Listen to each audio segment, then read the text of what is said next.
I looked at him, and I was pretty startled because I'd worked out there several years and never seen anything like this, never heard of anything like this. And I said, "Is this a UFO?" And he's smiling at me, and he says, "I can't tell you that. I can't tell you that." What I knew he meant was it was, but he couldn't tell me. So I said, "What are you going to do with this information?" And he said, "Well, we always have to airbrush them out before we sell them to the public." I was asked to go over to this facility on Langley Air Force Base where the NSA was bringing in the information from the lunar orbiter. And so I packed up some tools. I went over. I went into the facility. A couple of officers took me into this hangar. It was a very large hangar. So they took me into this laboratory. I took a look at the equipment. There was an airman second class in there. I was an airman second class as well. At the time, I didn't know what the real purpose of this darkroom and this operation in this facility was. I thought this was where they were bringing the data in and then releasing the images to the public. They were doing 35mm strips of film at that time, which were then assembled into 18.5 by 11-inch mosaics, they were called. There was a digital signature and a grayscale on every 35mm strip.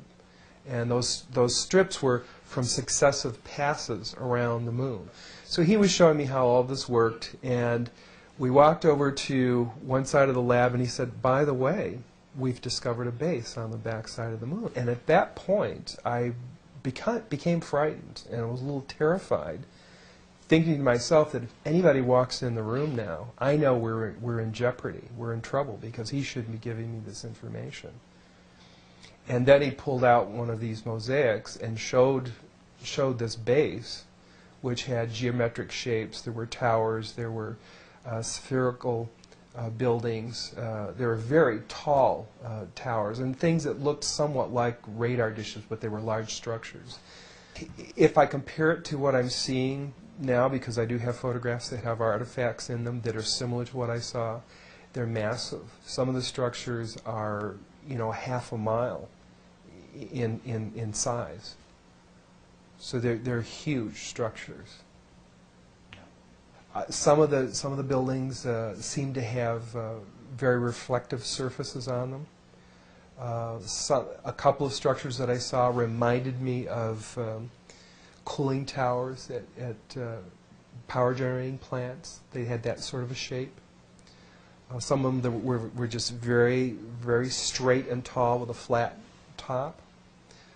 Some of them were round. Some of them looked like a Quonset hut, with a domed kind of, like a greenhouse. The particular shot that I saw, there were several clustered together over a landscape, a fairly large landscape. I didn't want to look at it any longer than that because I felt that my life was in jeopardy. And I knew that young fellow who was sharing this was really, really overstepping his bounds at that point. I worked there for 3 more days, and I remember going home and naively thinking, I can't wait to hear about this on the evening news.